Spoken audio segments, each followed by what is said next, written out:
Gerbiama pranešėja, jūs esate patyrusi pedagogė, profesorė. Na, man paprastai paaiškinkit, kaip čia atsitinka, kaip pasidaro, kad tiems ministrams, tiems Seimo nariams, kurie ateina iš regionų į mūsų Vilniaus institucijas, ateina toks noras visą Lietuvą suvaryti Vilnių. O jeigu ko nesuvarom į Vilnių, tai nori uždaryti gimnazijas, progimnazijas ir taip toliau. Na, kaip jūs tai paaiškintės? Juk regionuose tos progimnazijos, gimnazijos, kurios numatomos uždaryti per 80 jų, tai yra, ko gero, kartais net vienintelis švietimo židinys tam regione. Ir antras dalykas, dažniausiai tie ministerijos atstovai sako, kokybės atsiras daugiau. Nei velnio, reitingai, statistika rodo, kad nenaudojama, o vartojama, reikia sakyti. Tai statistika, reitingai rodo, kad iš tų pačių regionų daug geresni rodikliai negu iš Vilniaus. Tai ar galima kaip kozirį mes tą kokybės siekimą čia? Ačiū. Ačiū už klausimus.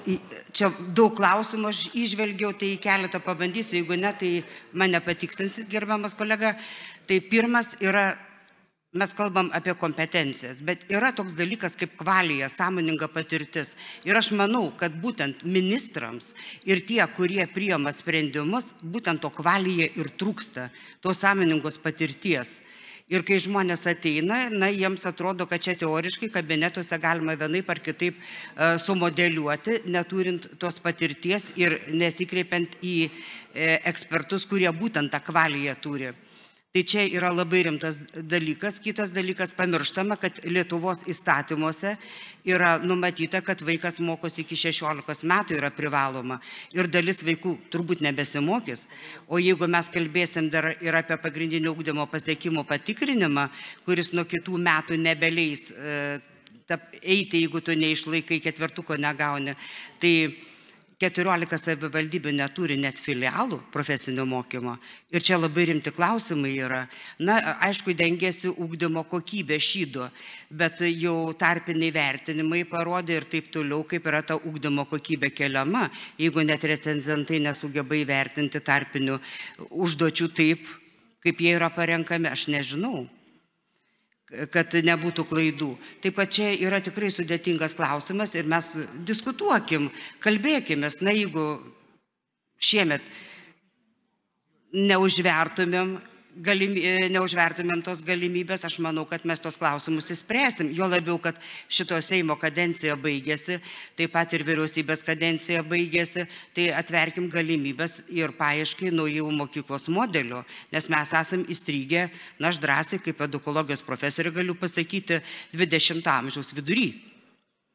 Ir mes neturim naujų modelio, o EBPO jau ir 4 modelius pasiūlė Vilniaus universitetas, tai pasiūlė keletą modelių, buvo Lietuvos mokslo tarybos projektas ir mes galim sumodeliuoti visiškai kitaip ugdymo procesą ir mokyklų pačių modelius.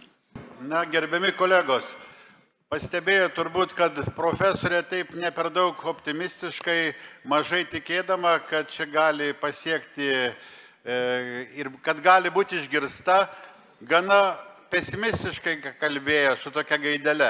Tai aš noriu pakviesti visus pritart šitam įstatymo projektui, nes aš manyčiau, kad reikia tikėti patyrusią pedagogę, profesorę, kuri daugybę metų gyvena ir dirba šitoj erdvėj. Ir jinai pateikė tiesiog savotišką saugiklį, kaip apsaugoti tuos beveik 90 gimnazijų, kurioms gresia uždarimas, jeigu mes gyvensime tais teiginiais, kurie čia mums yra pateikiami. Ir, na, ne viskas yra pasakoma. Pavyzdžiui, tūkstantmečio institucijos, tos TUMai vadinamieji, 210 milijonų.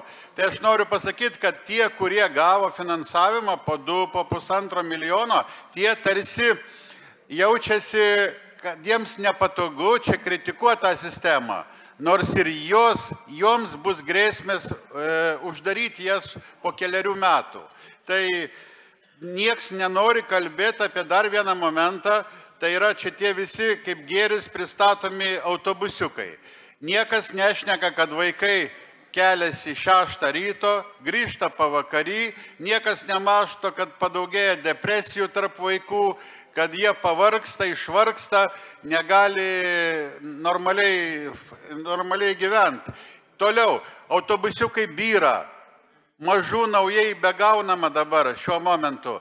Tai, griūtis ateis ir jų. Ir juokinga, kai matai, kaip prie gimnazijos tos tarsi, kuri gelbė turi situaciją, susirenka 3-4 autobusiukų vairuotojai ir kortom ten žaidžia ir tai, manau, nėra normali situacija. Tai kviečiu pritarti šitam teikimui.